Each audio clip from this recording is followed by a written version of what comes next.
Aleluia. Bom dia, igreja, paz. É muito bom estar aqui. Eu só conhecia vocês pela internet. Eu sigo vocês já fazem alguns anos. Mas eu vim aqui pela primeira vez há 3 anos atrás, muito rápido. Conheci Gustavo e a Jaque de um jeito bem inusitado pela internet. E é incrível. Deixa eu dizer uma coisa para vocês. Nessa jornada, porque essa mensagem dessa manhã, uma das coisas que nós precisamos ficar atentos é conexões, a importância de conexões. Porque assim como no meio corporativo, assim como em qualquer área da vida da gente, o reino ele é feito através de conexões. Quando nós escolhemos, nos predispomos a nos conectar, e nós valorizamos as conexões, o Senhor tem a oportunidade de fazer coisas grandes através de pessoas pequenas como nós. Porque nós conseguimos fazer coisas grandes para o Senhor quando nós nos unimos e aí nos tornamos um corpo só. Porque o corpo não é só a igreja diante do trono, é a igreja que é universal hoje no globo todo terrestre. Todos aqueles que servem o mesmo Jesus, nós somos um. Mas conseguimos fazer coisas assim, desse tamanho, ao ponto de tocar o mundo inteiro quando nós nos conectamos, e o reino tem a ver com isso. O pastor Fernando estava aqui lançando, eu acredito que o primeiro desafio, vão haver outros, sem dúvida nenhuma. Eu já tive a experiência de implantar algumas igrejas, construir e reformar alguns prédios no Brasil e fora do Brasil, e eu sei que é uma jornada também. Mas tem uma coisa interessante, porque uma das maiores jornadas do povo hebreu, quando eles foram chamados para sair para fora do Egito, aconteceu uma coisa muito interessante. Depois de longos anos, diante de um cativeiro como escravos, Deus dá uma direção através do líder Moisés, para Moisés dizer para as mulheres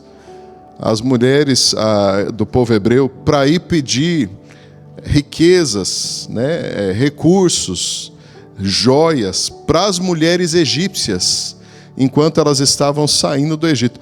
E você sabe que, às vezes, talvez você nunca se perguntou como é que construíram aquele bezerro todo de ouro maciço ali, Quando Moisés estava no monte, tendo um tete-a-tete com Deus, como é que aquele povo tinha aquele ouro todo para construir esse bezerro e ainda adorar esse bezerro? Aquilo foi tudo riqueza do ímpio que foi dado na mão do povo hebreu. Deixa eu dizer uma coisa para vocês. Quando Deus está no projeto, os recursos vêm da mão até mesmo do ímpio. Então não esteja despreparado, desatento para poder enxergar e visionar aquilo que Deus vai colocar no teu caminho ao longo desse projeto. Porque Deus vai colocar pessoas-chave, conexões pontuais, que vão entregar para vocês recursos que não vai ser para você pessoalmente, vai ser para essa obra, para essa base, para coisas maiores que o Senhor tem para fazer através de vocês e nessa casa, amém? Você entende isso?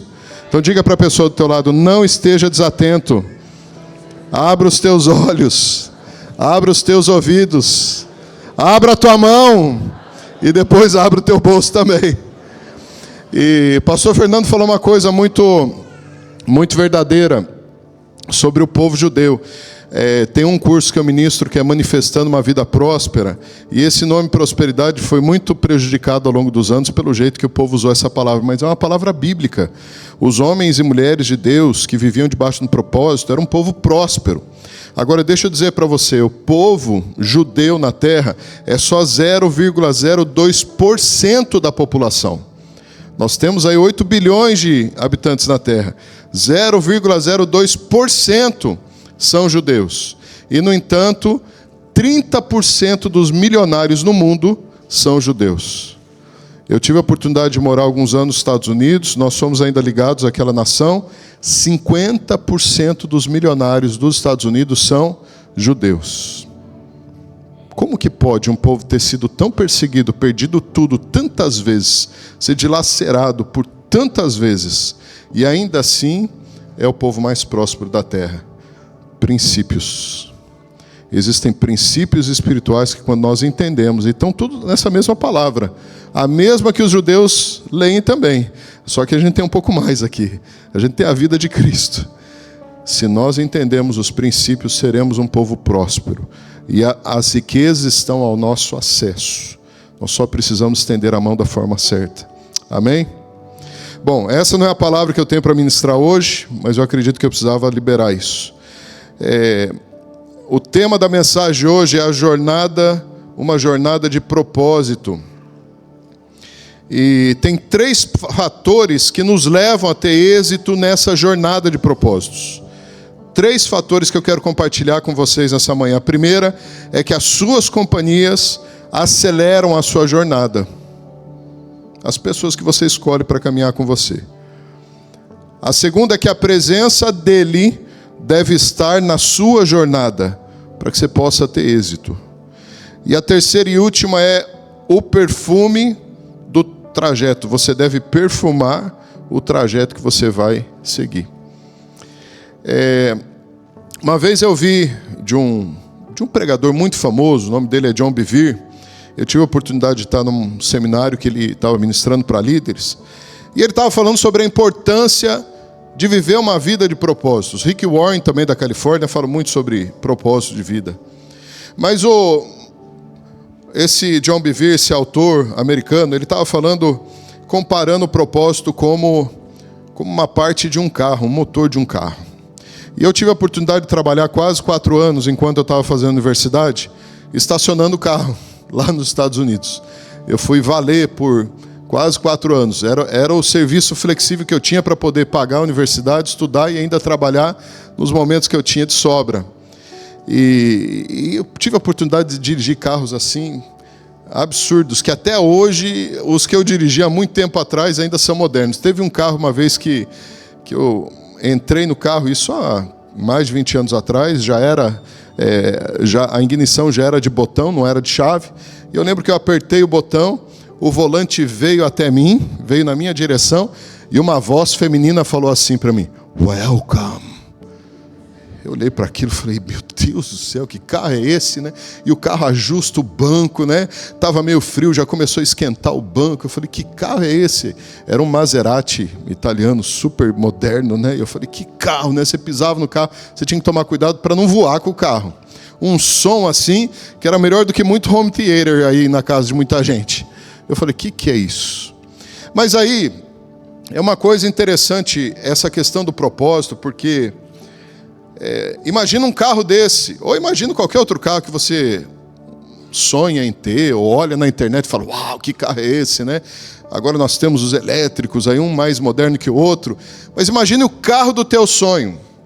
Ele pode ter um design bonito, moderno, ele pode ter um som, né? Você liga lá o som e aquele som maravilhoso. Ele pode ter rodas de liga leve, aquela coisa mais linda, aquela cor que chama a atenção.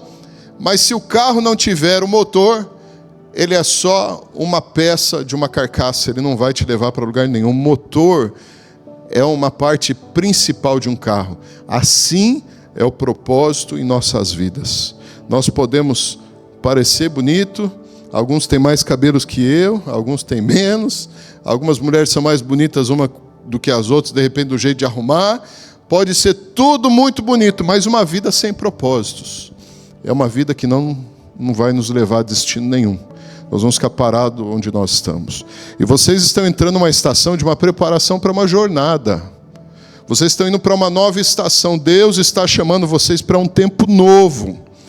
E sim, todo tempo novo tem desafio. Mas toda promessa tem uma recompensa maior do que o preço a ser pago. Porque depois que nós passamos durante a jornada, quando mesmo depois que a gente paga um preço ao longo do trajeto, a gente olha para trás, porque é assim que eu me sinto. Quando eu estava ali cantando aquela música, tua bondade me seguirá, Senhor. Deus fala demais com essa música comigo, porque eu me remeto na época que eu era adolescente, sonhando em fazer algumas coisas que hoje eu já faço. E quando eu olho para trás, sim, eu consigo ver o preço, as dificuldades, mas a recompensa, ela reverbera na minha cabeça, no meu coração, muito mais forte do que qualquer preço que foi pago no passado. Porque esse é o ponto da jornada.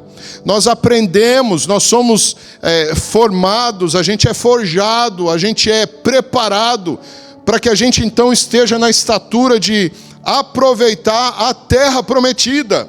aquilo que Deus falou para você, porque tudo que Ele compartilha com você, Ele ainda precisa te preparar.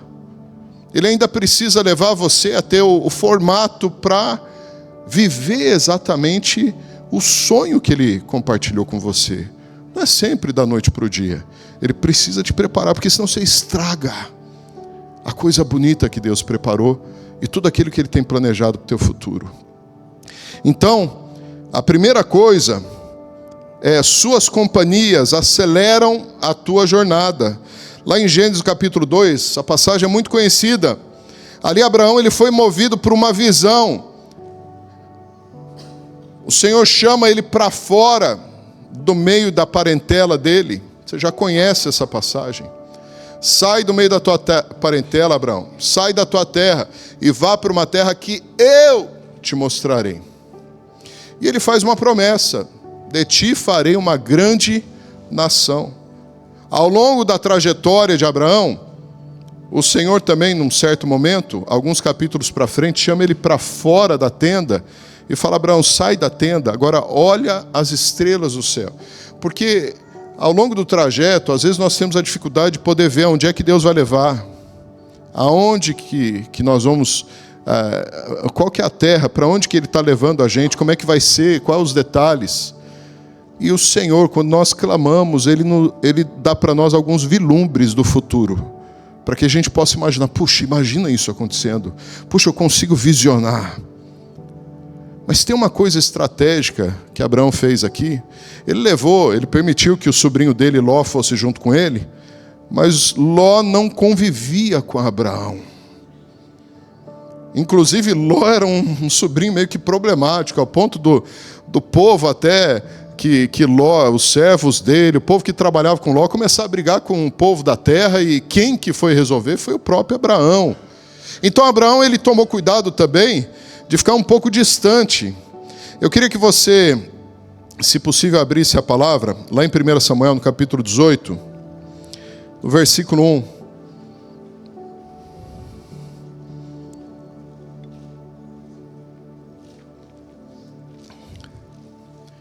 Primeira Samuel capítulo 18, versículo 1 diz o seguinte: depois dessa conversa de Davi com Saul, surgiu tão grande amizade entre Jonatas e Davi, que Jonatas tornou-se o seu melhor amigo.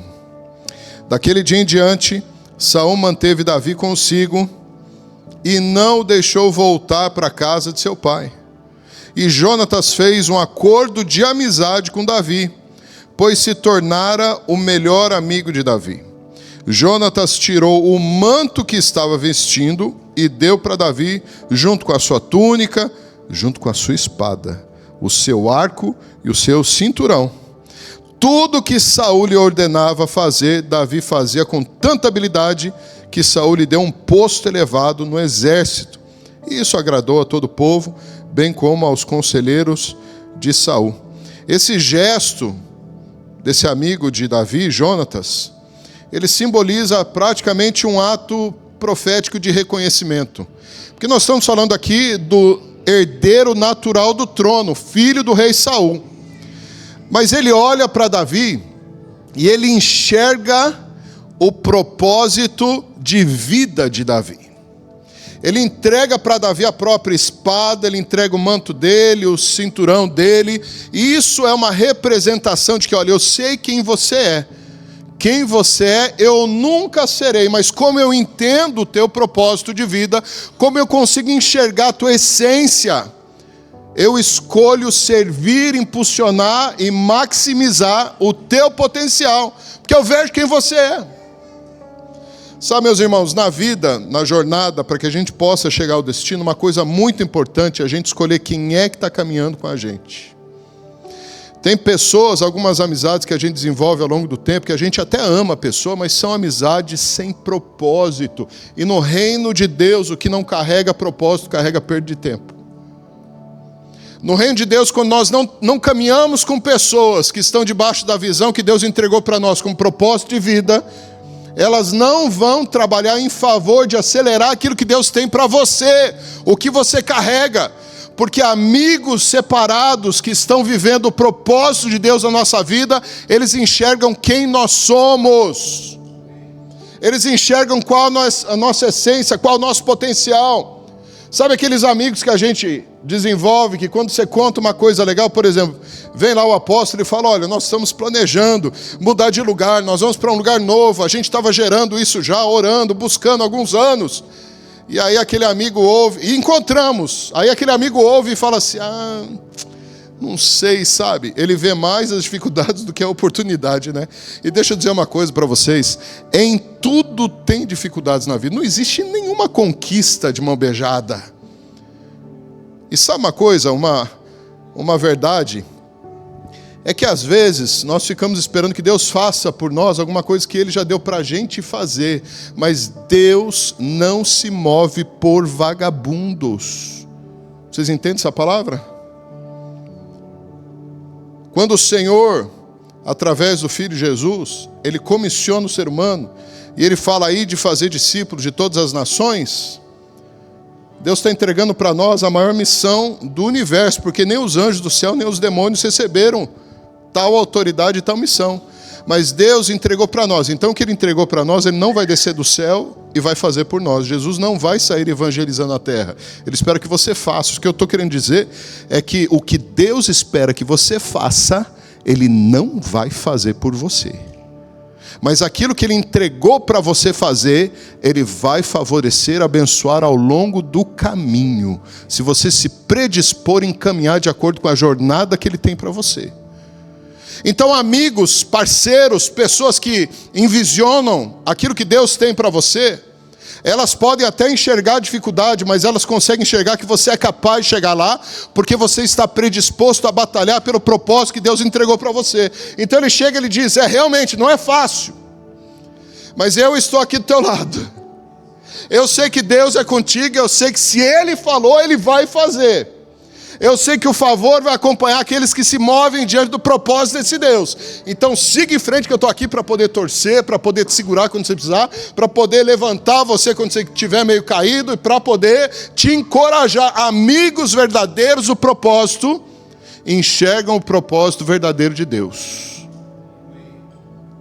Você precisa estar desperto para isso. Tantas pessoas estão caídas em depressão, vivendo fora de uma vida sem sentido nenhum,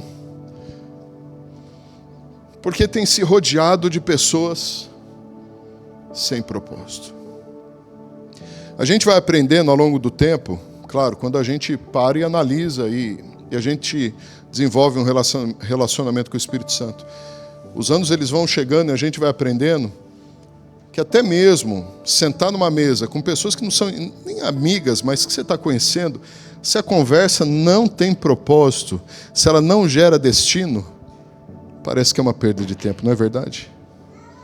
Eu começo a ficar agoniado se eu estou numa mesa que não vejo propósito da conversa. Eu não estou dizendo conversas relaxadas, aquelas que estão descontraídas, não, tudo isso faz parte. Estou falando do tempo que eu estou investindo, porque a nossa vida ela é encurtada a cada dia. Tudo passa rápido. Eu estava falando para o Gustavo e para a Jaqueline, falou, olha, gente, aproveita o máximo essas crianças, porque crescem muito rápido. Quem é pai de adolescente sabe que a gente olha, por isso que fica lá todo mundo competindo pegar a filhinha deles, porque ainda não matou a vontade, porque passou muito rápido, não é, pastora?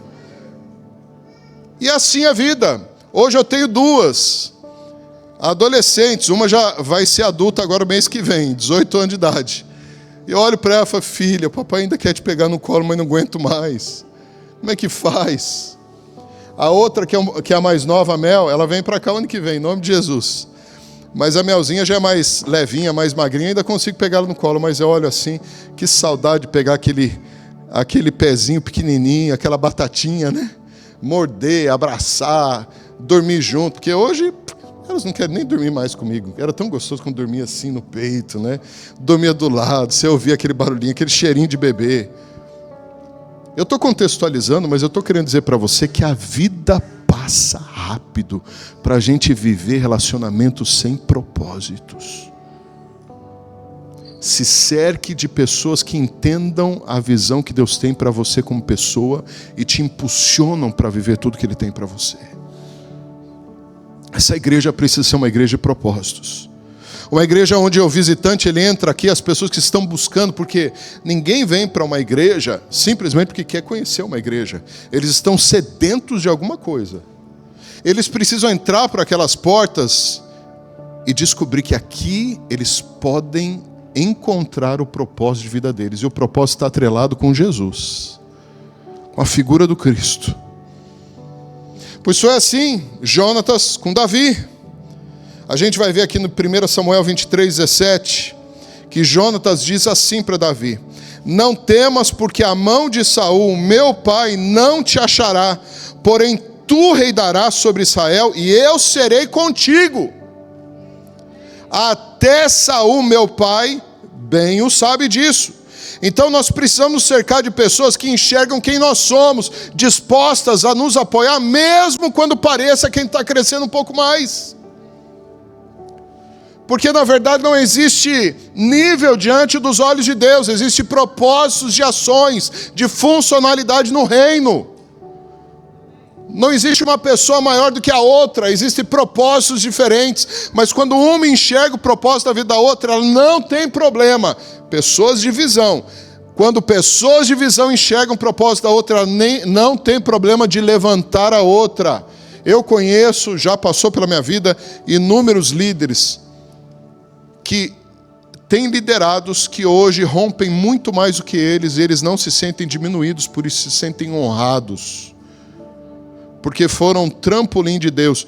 Existem ministérios que ao invés de serem trampolim, eles são, na verdade, bengalas, muletas. Somos chamados para impulsionar pessoas para crescerem.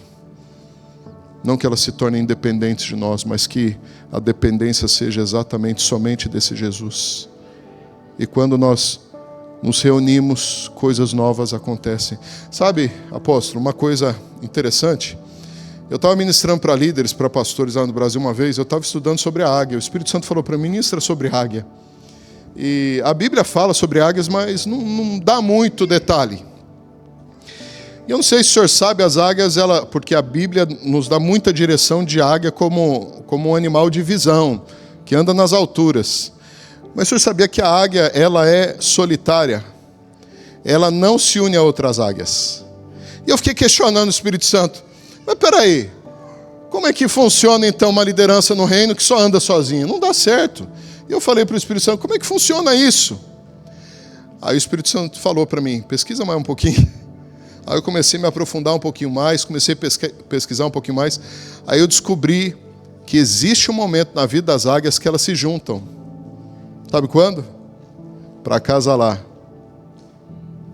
Qual o propósito de pessoas de visão se juntarem? Pessoas de visão, para gerarem alguma coisa maior do que elas mesmas.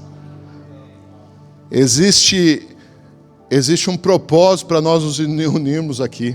Se você entende que o Senhor está dando uma visão maior do que você mesmo, e nós somos chamados, a visão que vem do céu é maior do que a nossa, sempre vai ser.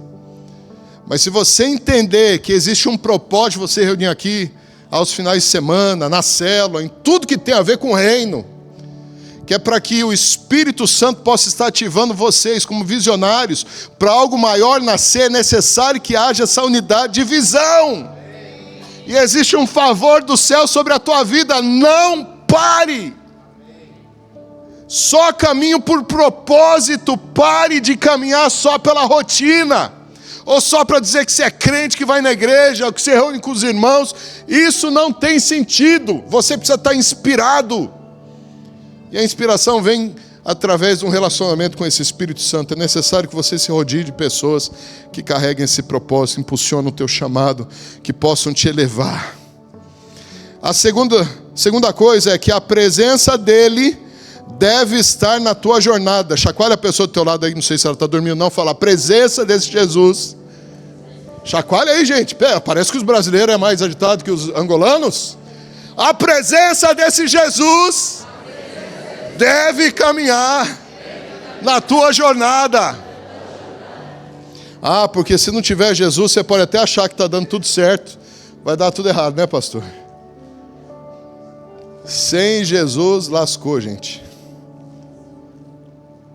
Eu já tive grandes oportunidades, já tentei fazer umas coisas sem Jesus, achando que Jesus ia se agradar. Jesus até batia a palma e falava, que legal que você está fazendo, só tem um problema, eu não pedi para você fazer nada disso. Escute, lá em Lucas, capítulo 2, versículo 41. Lucas 2,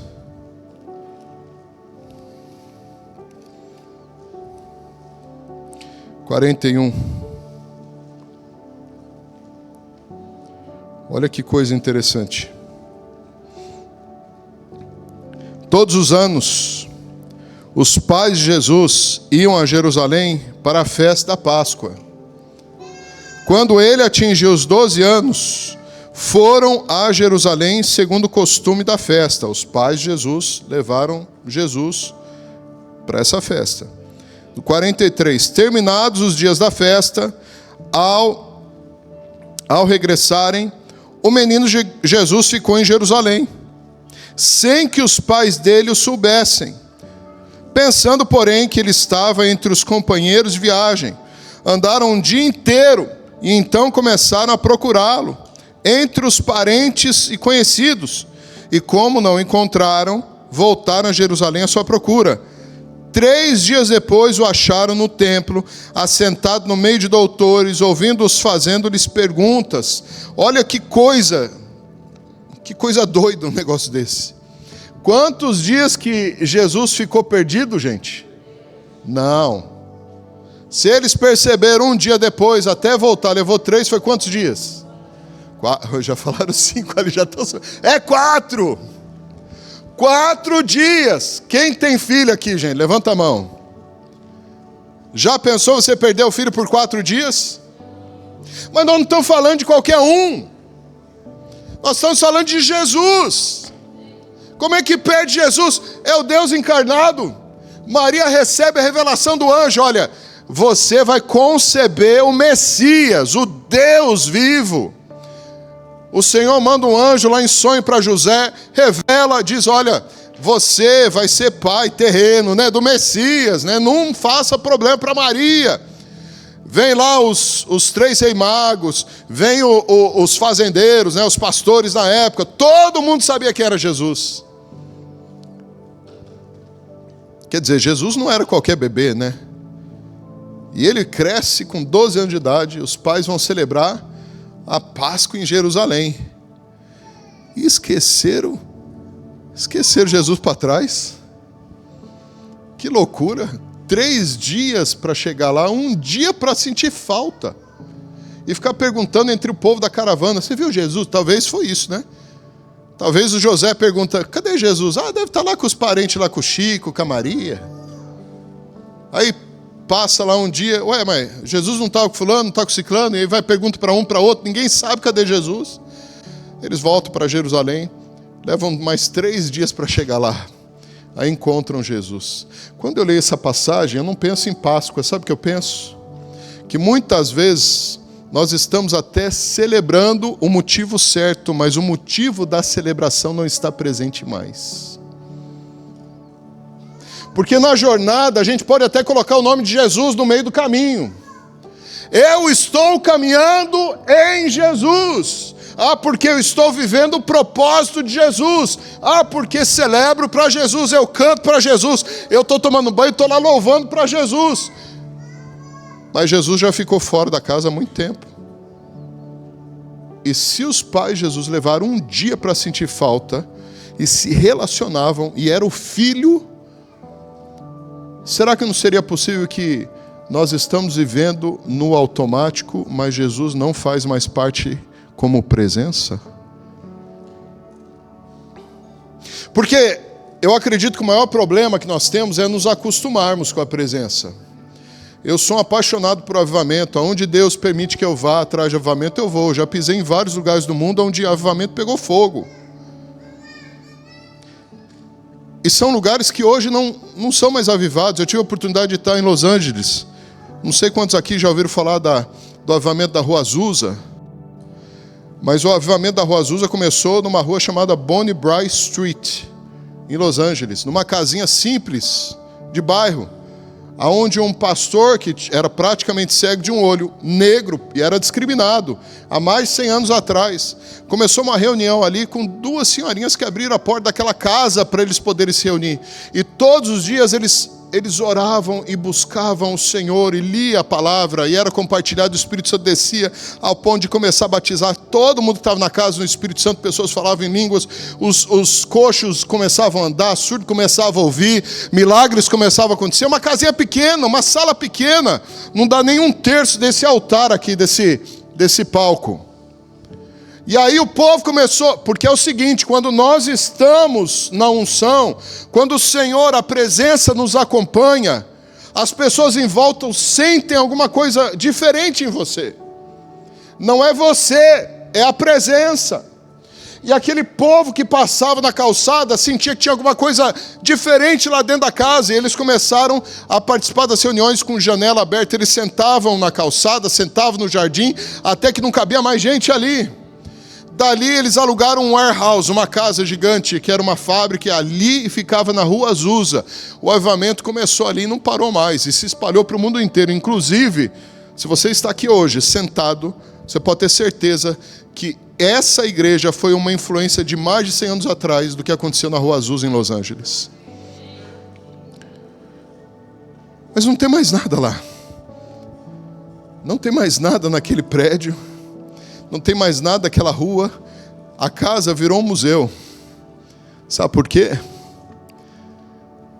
Porque a presença, ela pode ser acostumada ao ponto da gente levar como se fosse uma rotina e perder a empolgação da presença. Às vezes a gente fica tanto tempo sem ver um amigo ou um parente, não é verdade? Aqueles que são do Brasil e estão aqui, às vezes passam 1 ano, 2 anos sem ver os parentes, com aquela saudade. Quando chega lá no Brasil, como é que é, né? E abraça, e beija, e vai dormir até tarde, e come tudo que não pode comer, tudo que não comeu o ano inteiro, come tudo lá, porque eu preciso matar a vontade e tal. Mas aí vai passando a primeira semana, a segunda semana, a terceira, já passou aquela empolgação, sabe por quê? Já acostumei com a presença. Não se acostume com a presença. Seja um desesperado pela presença.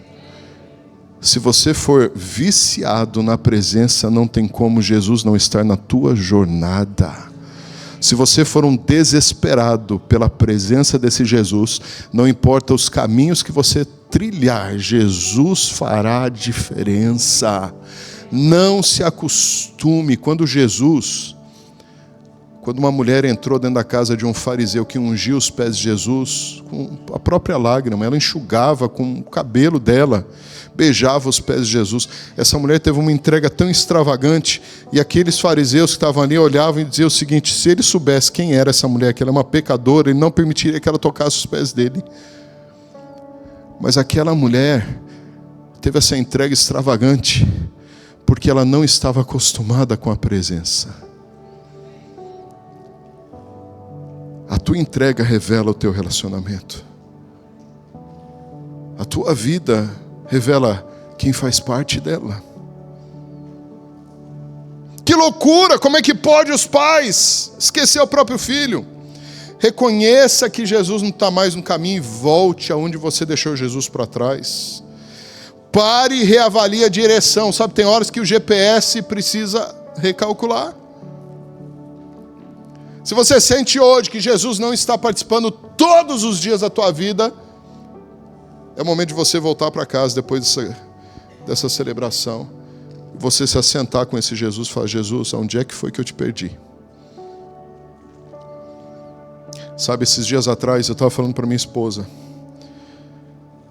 Eu não lembro muito bem que semana que foi, mas foi uma semana que eu me senti tão seco, tão distante, que eu entrava no meu escritório, que eu colocava a adoração alta, eu pegava a palavra e eu começava a chorar: Senhor, não estou te sentindo, o que está acontecendo? Eu não estava em pecado.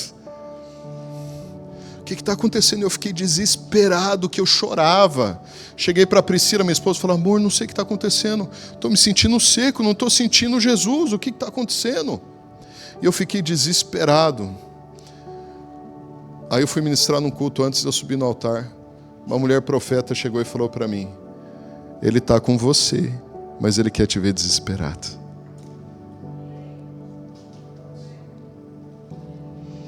Que eu nunca me acostume com essa presença. Que eu me torne um desesperado por essa presença. Porque entenda uma coisa, se você se acostuma ao ponto de não buscar nessa vida, você acha que vai ter alguma diferença na eternidade. Se você não se acostuma com esse desespero de querer se relacionar com Ele nessa vida, por que você acha que vai ter alguma coisa diferente no céu? O céu tem tudo a ver com a presença.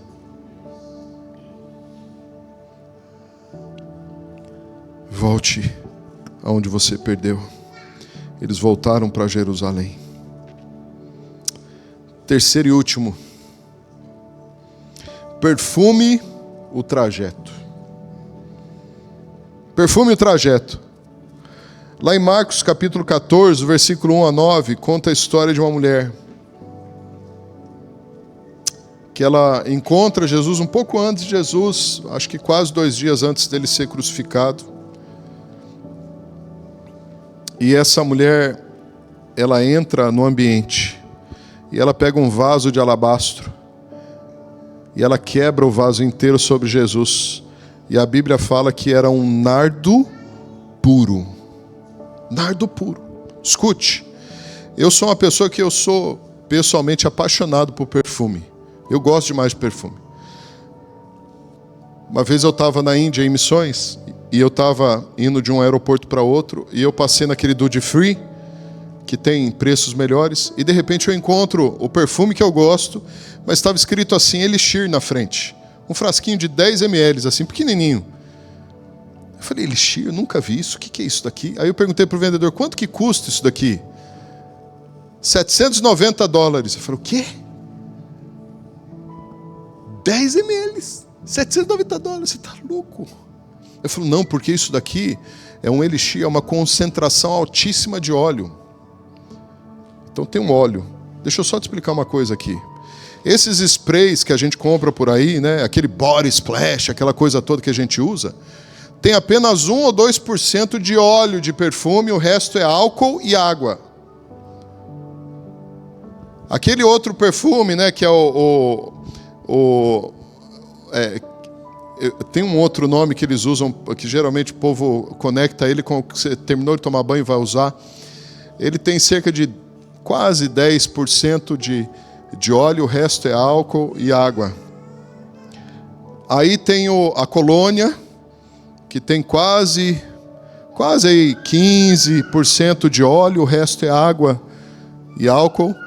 Tem o parfum, que às vezes a gente passa o parfum, é aquele que fica mais no corpo, né? O parfum tem cerca aí de quase 30% de óleo, o resto é água e álcool, né?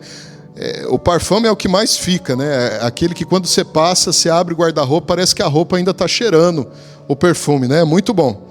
E o elixir chega a quase 40% de óleo. Então, se o parfum fica tanto tempo, imagina o elixir, né? Fica muito tempo. Mas sabe o que o Espírito Santo começou a ministrar na minha vida sobre essa passagem? Porque assim, na nossa vida, coisas marcam. A jornada nossa é uma jornada que precisa marcar a vida das pessoas. Sabe aquelas pessoas quando você chega na igreja, no trabalho, e ela está tão perfumada que quando ela te abraça, ela leva o teu perfume? Já viram isso já? Alguém já abraçou alguém assim? Sim, né? Todo mundo, né? Pois é, você leva o perfume da pessoa. Pois é, aqui eu estou falando que o mais caro, que tem mais óleo, tem só 40%. Essa mulher derrama sobre Jesus um nardo puro. Vocês fazem ideia da onde que vem esse nardo? Não foi qualquer coisa. A entrega foi muito extravagante. O nardo vem de uma planta do topo do Himalaia, na época de Jesus.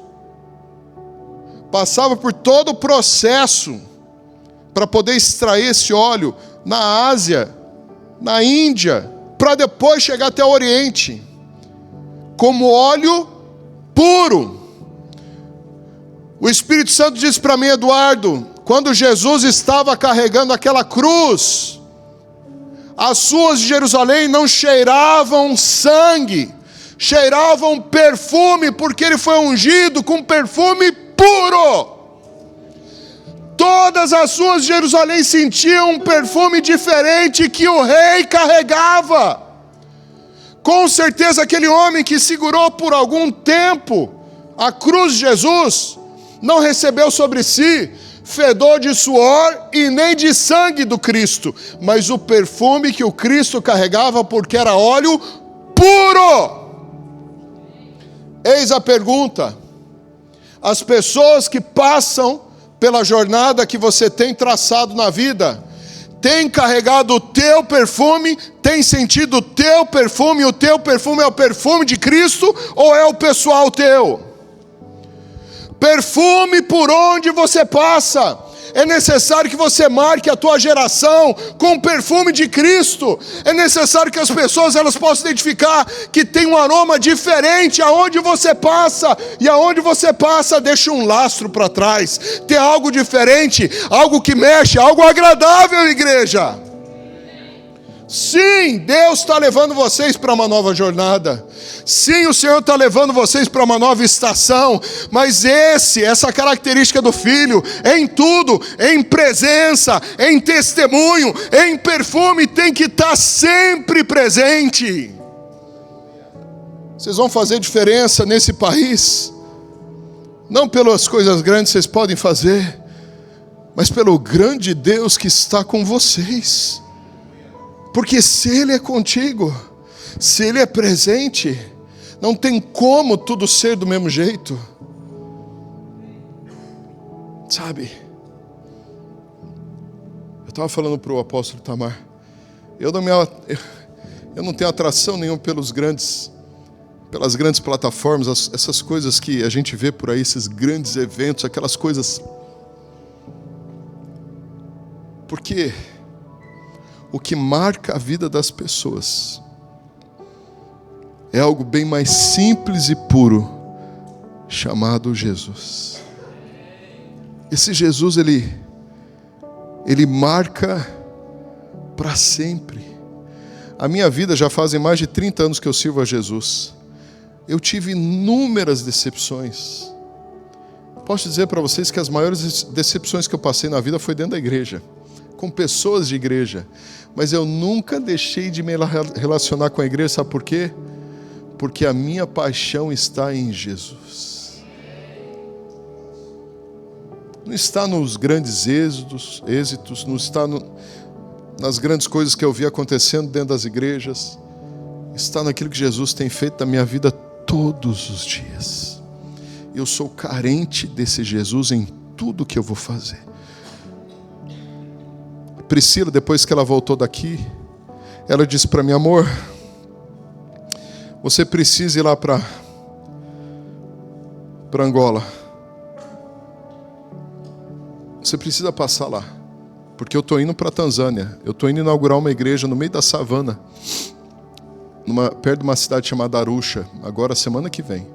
Sábado que vem nós estamos inaugurando um prédio lá, num lugar que não tinha nada. E a Priscila começou a insistir, eu falei, amor, Deus não falou nada comigo. Amo aquele povo, às vezes que eu vim aqui eu fiquei apaixonado, mas Deus não me falou nada. E aí um dia eu estou sentado na sala, tomando café, assistindo o jornal, e eu ouvi o Espírito Santo falar assim, vá para Angola. Eu não tinha ainda comprado minha passagem para ir para a Tanzânia. Eu parei o que eu estava fazendo, liguei para minha agenciadora, falei, quanto que fica para mim parar em Angola, pelo menos uma semana para depois ir para a Tanzânia? O valor que ela me passou ficava exatamente o valor se eu não parasse aqui e fosse direto para a Tanzânia. Eu falei, Deus tem um propósito. Mas o que seria de mim se eu não fosse sensível? Eu não estaria aqui. Se eu não fosse sensível ao que o Espírito Santo está falando, se eu não fosse carente, necessitado daquele que me salvou e aquele que pagou o preço, que vai me levar para viver uma vida eterna. Escute. Se Jesus estiver na jornada de tudo isso que vocês vão fazer daqui para frente, vocês não vão ter só êxito, vocês vão ter frutos. E os frutos vão agradar o coração do Pai. Eu queria te fazer um convite nessa manhã. Eu queria primeiro te pedir para ficar de pé.